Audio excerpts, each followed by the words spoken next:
Hey there family, it's Robin here. I'm 28 and I'm from Stroud, and I'm honoured to be here as part of GIPRAD, and this is my video submission on one of the questions. So I'm here because I'm one of the coordination circle for PRALER, the Planet Repairs Action Learning Educational Revolution, and within it I do my grassroots work as part of SISTER, which is our COLSAG, which is for my hometown, so it's Stroud in Internationalist solidarity, Together for Earth Repair. And in particular, I work as part of the RYSE, which is the Radical Youth Space for Education, where we're asking how can we reclaim our community's ability to really educate our young people for what they need in these times of crisis, and the climate and ecological crisis in particular. And so I'm making this video today to talk about the PRALER aspect and the practical PRALER aspects and how they relate to the APPGAR and the APPCITARJ. And hopefully we'll be able to explain a little bit of what we've been doing here in Stroud and why we feel like hopefully it's relevant to our family, to yourselves in Ghana. So this is me in chilly old England. You can see with my woolly hat, very jealous of how warm it must be out there. Sending love, and so let's get into it. I've got two pieces here that I want to dig into of the work that we've been doing, and I want to explain them a little bit around that concept of stopping the Maangamizi, and obviously how that is central to any relationship building across communities, especially north to south. And the reparatory process must be about stopping the harm and building this world of repair. So the first place that we want to talk about is the campaign that we've started running here in Stroud, which is called "School is a Crime Scene." And so we borrowed this crime scene phrase from some of our elders, our Kofi and Esther, from the Stop the Maangamizi, We Charge Genocide and Ecocide campaign. And we think it's incredibly powerful because we think it gives us the chance to name these institutions in our society that we've been told since day one have been working for us. And yet we believe they've been working against us. And they've been working in ways to entrench elite power and in ways that are about planetary disrepair, not repair. And that's what we mean when we name it a crime scene. And so, for example, take Ghana. Take Ghana. And when we say school, we have to understand that what we mean here is we mean European school. The kind of schooling that was invented in this part of the world. You know, it started first coming out of Prussia. They loved it in England. And it was the people who loved it were the elites. And they used it to pull people off the land and into factories to create a docile workforce.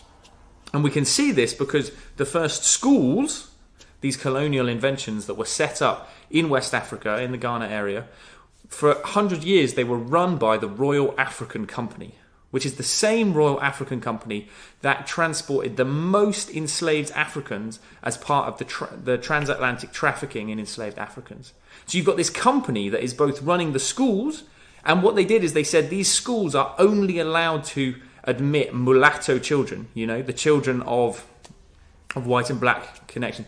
And they did that so that they could create interpreters, so that they could carry on their commercial ventures. And that was so fundamentally part of what the schooling program is. And we're arguing it still is.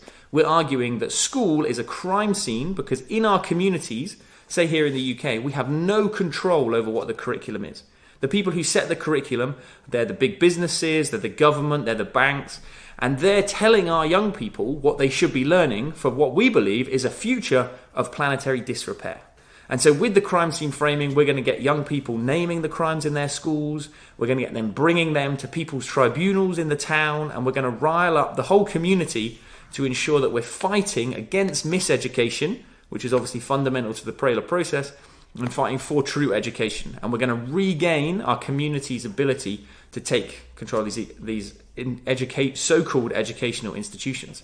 And we've been super inspired by the work of the young folk in like the China High School, and we know they've come under repression, and we've been amplifying their case here. But what they were doing, naming corruption, you know, right now we have protests kicking off in schools all across the UK.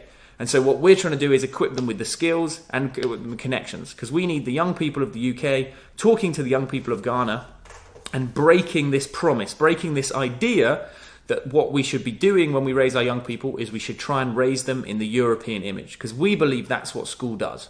And if our young people here are saying enough, we can't live like this anymore, we can't follow these elite diktats, we can't move in this way, then what does that mean for our young family around the world? What does that mean for their communities, and as we all work to build a new system?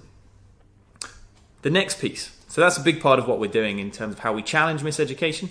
And then also what we're trying to do within SISTER, which is how we're bringing the whole community around planet repairs, is that we're really trying to see sister as part of the reparatory justice process. So understanding, as I said, that reparatory justice, we understand like I'm racialized as white, I've got this fancy posh voice. You know, we understand that what that means is that we have to meet as communities and we have to discuss stolen wealth. We have to talk about how it is that we have so much material wealth here, and we have to own the harm that has been done in our names to create this situation in the first place.